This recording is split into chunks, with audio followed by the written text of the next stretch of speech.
Hi everyone, thanks for watching this video. We're making these videos for the Black Latinx and Kidlit. I'm Dr. Sonia Alejandra Rodriguez. I'm a book reviewer for Latinos and Kidlit, and I'm happy to share space with Dr. Cristina Rhodes. Dr. Rhodes, can you just tell us a little bit about yourself? Sure. I'm Dr. Cristina Rhodes, Chris Rhodes. I am a regular contributor for Latinx's and Kidlit. I'm a professor of English, and I primarily focus on Latinx literature and Latinx children's literature. Awesome. So this is like one of our first videos that we're going to make where we just get together to talk about books and just sort of gush about what we like and sort of help promote other like Latinx books. And so for today's episode, we're going to be talking about Anna-Marie McLemore's and their body of work because they have a book coming out in March. And so let's get to it. Maybe we can start by talking about like our fave book. Like they have so many, so maybe like and I love how you have it like in your background so that we can all see them. But maybe we can start by just pointing out like which one is our fave without like having like favorite children, but having like a favorite child.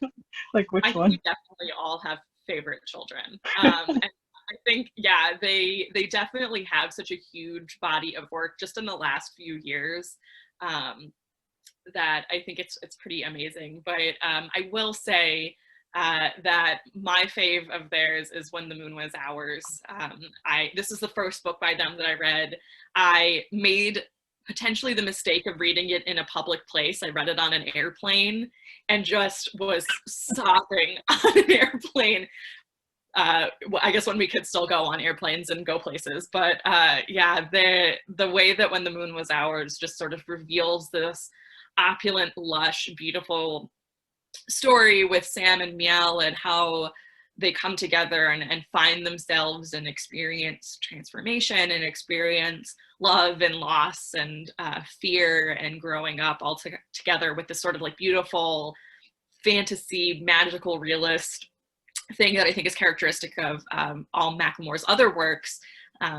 Is just really, really beautiful to me. My students know this, that we read this book really often. And so if a student has taken a class with me, the odds are that they have read or will read this particular book. I'm actually teaching it this semester as well. I can't let it go. So it's yeah, such a beautiful book. It's such a great story. It also features a trans character, right? Which and we think about just like the body of like what is like Latinx children's and young adult literature, there aren't a lot of like trans characters within that category of like books for children. And so yeah, when I read, I thought that McLemore approached the subject and the character very like it was very tender, it was very vulnerable, and it was just so beautiful. And I was like, oh my god, this is what we need, right? This is like what these representations need to be, right?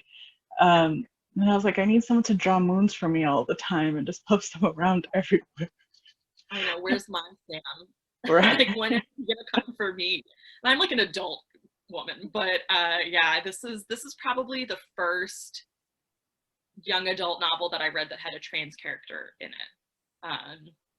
And one of the first Latinx books that I read that had queer characters in it, where queerness was not the central problem or thing to be tackled. Queerness was just sort of like on the periphery, like it was normalized in a way that made me feel you know, that this was something that was so important, but was also just part of who the fabric of this universe, the fabric of these characters.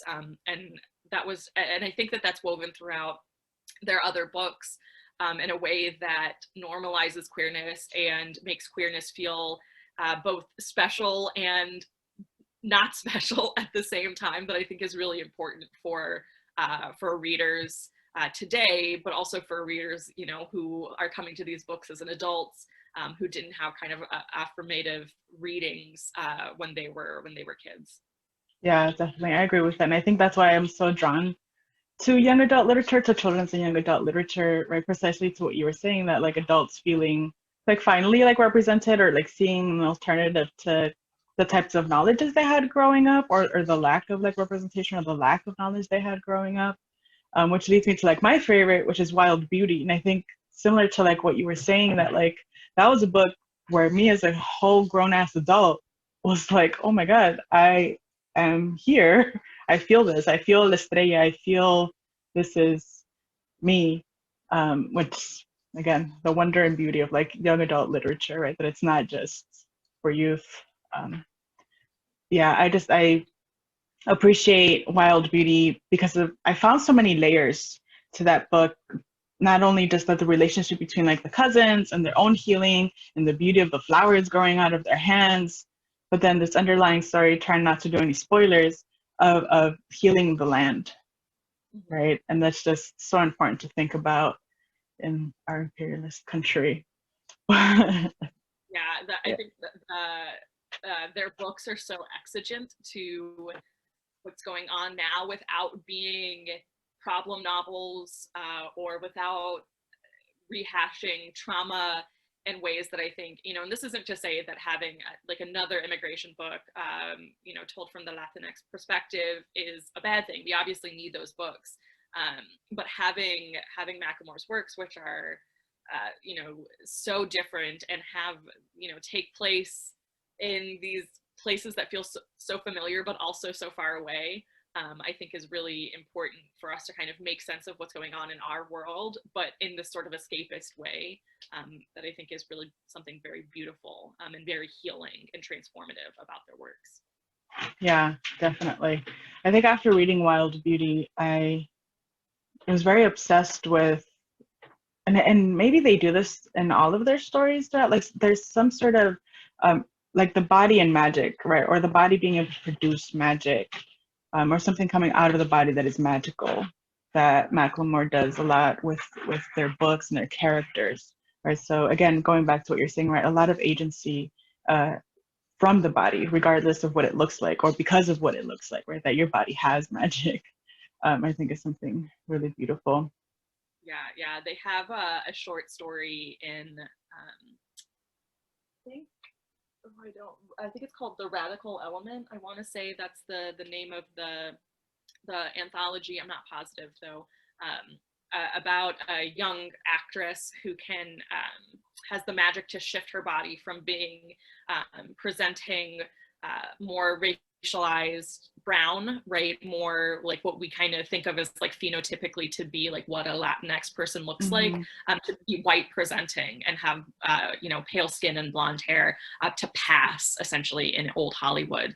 And I think this sort of it was such a fascinating short story. And I think it's important to also note that McLemore does write a huge array of short stories that are in a lot of anthologies. And so if you're more into anthologies and short form fiction versus their longer books, look there. But the way that they explore how bodies can fight oppression and can use magic to transform oppressive social systems is something that I find really particularly fascinating about their work, that these bodies foment change and are able to address these kinds of negative aspects of the world and find agency and find power and liberation in these sort of what we would view as non-normative bodies. And I think that that's so special and so important about their work. Yeah, I agree. As a reader, I've never been a fan or like gravitated toward like fairy tales, or even magical realism without like the Latin Americanist coming from me. And I think so much of it, like my wanting to stay away from it was because the stuff that I was reading was either stereotyping or like it didn't feel right for like what I was reading. And then I came across McLemore's work and I was like, oh my God, is this what like magical realism can be? And I don't want folks coming at me with like the whole tradition of Latin America's magical realism, but I like when I was reading their work and I was like, this is beautiful. Like this is what like magical realism could be. This is like what transformation of fairy tales, or like bringing fairy tales into the future, into the present and future can be. And I'm really drawn to their work because of that. And one book that I think does that very well is what is it? The Weight of Feathers, the one that's right behind you. Yeah. And that's a retelling of Romeo and Juliet, no, or taps into Romeo and Juliet. And I was Too also, boring. yeah. So I was also interested in that one. And I think I was reading that one. And I was like, how do they come up with these stories? How do I was like, you have people in the circus and tightrope walking. I was like, how do you think of this stuff? This is I just amazing. when I taught When the Moon Was Ours the first time, I was asking my students, I was like, obviously this has sort of a fairy tale influence on it, but can we pinpoint which particular fairy tale? And you know, some of them were saying Snow White, and some of them were saying Cinderella, and they, you know, and but I think it's so interesting the way that they draw influence from various fairy tales, but it's never, you know, a hugely direct retelling of a particular fairy tale. It's always influenced by and transformed, and has this sort of beautiful newness to it that I think is really important. And I love to see the way that they play with fairy tales, and but also are kind of, you know, thinking about other sort of like magical or fantastical elements. Like, so Miss Meteor, their book that is co-authored with Taylor K. Mejia, who is the author of the We Unleash the Merciless Storm, those books, which are just absolutely beautiful. And I know it's not, we're not focusing on those today, but we should sidetrack. Those are also good. Right? They're also fantastic. We Set the Dark on Fire, that series.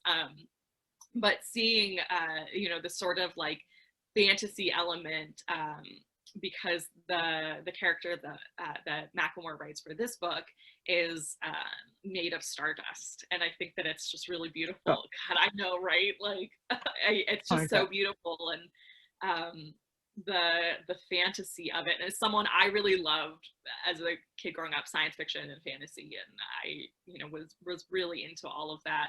I mean, this kind of takes it and situates it in a culturally responsive way. McLemore doesn't write just about Latinxes, but also brings in Romani people and Middle Eastern people, and thinks about kind of cultures outside of Latin America. And I think that that's another really important factor of their work, that it goes beyond being Latinx, and is just sort of just generally represents diversity in a way that, again, is really natural and really beautiful. Yeah, I agree. I'm super excited to read Miss Meteor. I think I'm excited to just think about like the co-authoring, like what that looks like and what that could look like. But then it's about a pageant. No, I haven't read it yet, but it's about a pageant. Beauty pageant. Beauty pageant. The character made of stardust, in her kind of like last days on Earth, wants to enter a beauty pageant. So the character that Taylor K. Mejia wrote is her former best friend, and is helping to make this pageant dream come true. And it's beautiful. And there are references to Selena Quintanilla, whom I love, R.I.P. And so it's just like this sort of beautiful homage to all things sort of like girly, but also not at the same time, that I think that, you know, maybe we could be put off if you're not into like pageants or things. You might think, oh, this isn't the book for me. And it definitely is. It 100% flips that script and rewrites it in really unique ways. That's great. Yeah, I'm looking forward to it. You mentioned like the relationship, and I think McLemore, like the relationship not only between like McLemore and Mejia, but relationship in the characters, between the characters and Miss Meteor. And I was thinking about how McLemore does that so well in their books, to create like these relationships that like they feel so vulnerable, so real. And as a reader, I just wanted to protect that relationship that the characters have. And they do that so well. And I was thinking of that in terms of like Blanca and Roja, the relationship between the sisters. And I was like, oh, yikes. I'm an oldest of four, and I have two sisters. I'm not my own sister. I have two sisters.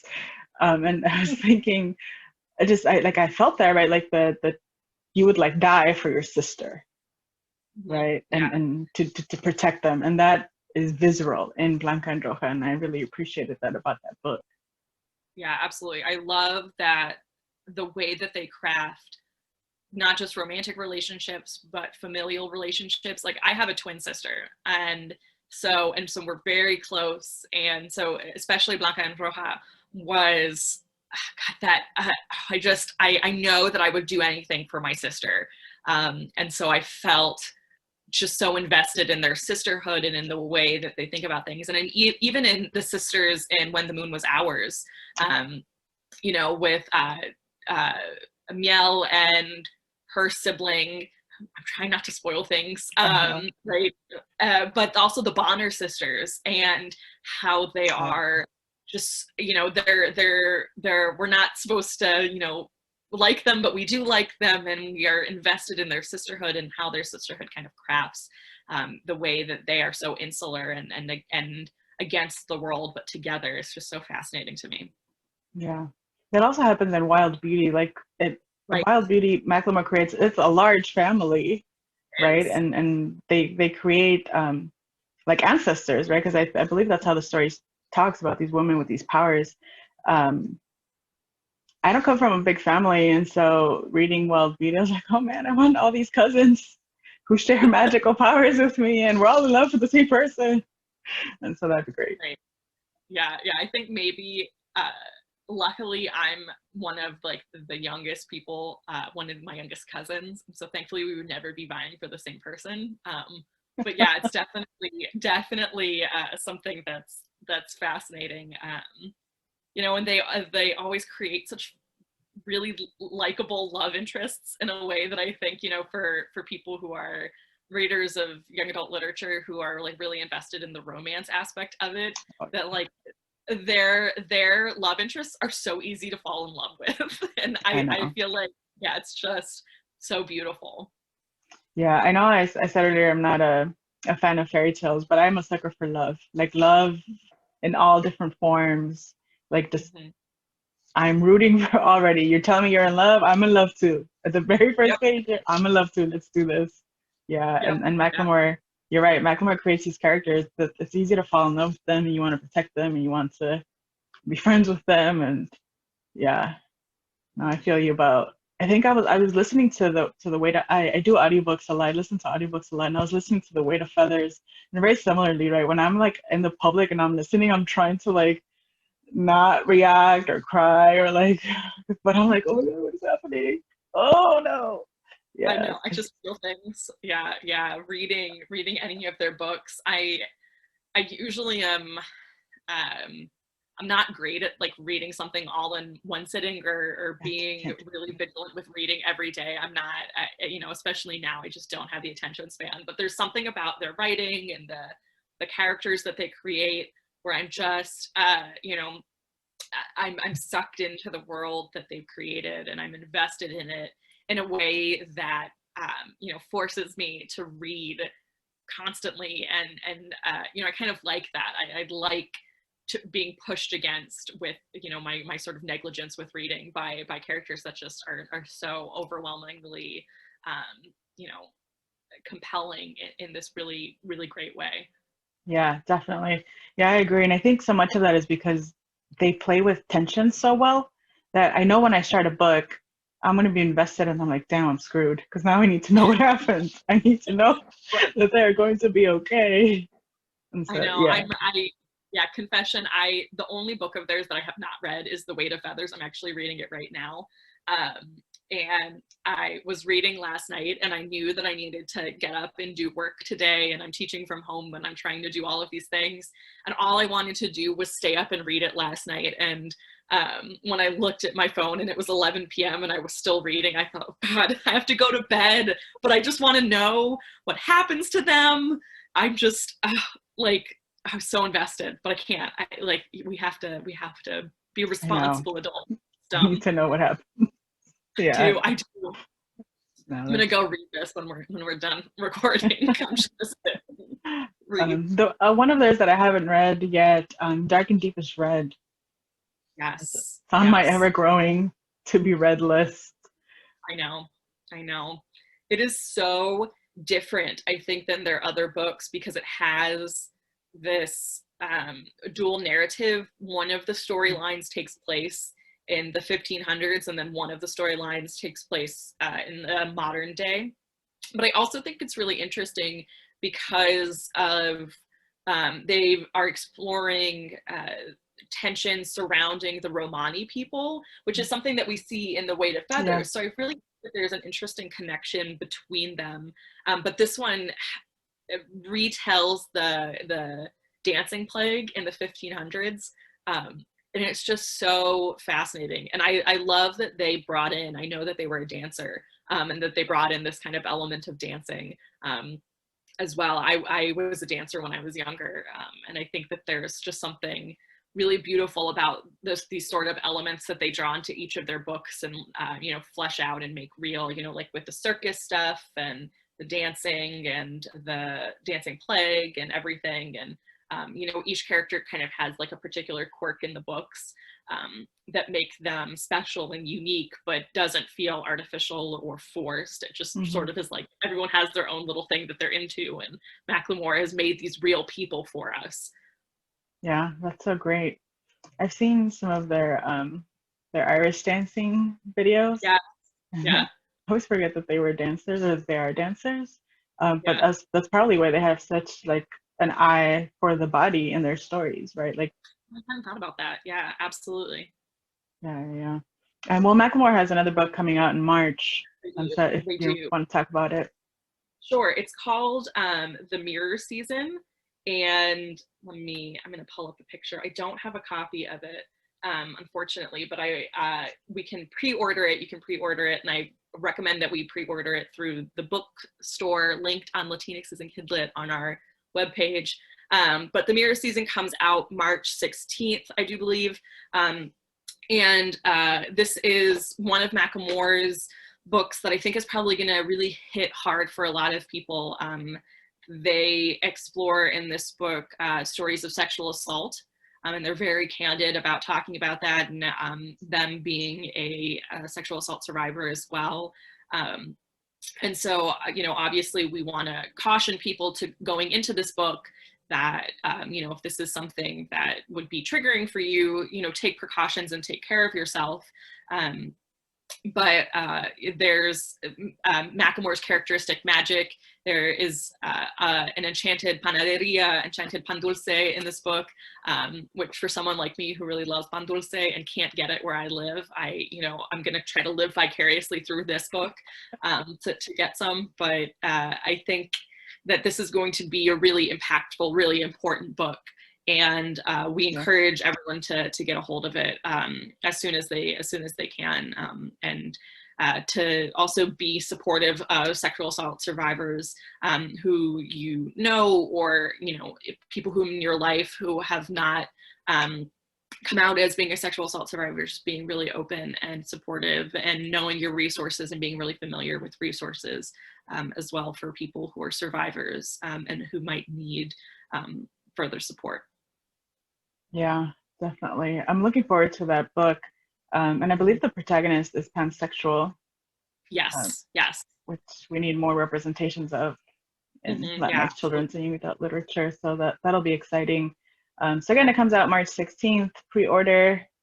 And hopefully we'll have another video or book review up in Latinx in Kidlit talking about that book. But Dr. Rhodes, Chris, I want to thank you so much for joining me to talk about McLemore's work. It was so nice catching up. So thank you. Bye, everyone. Bye.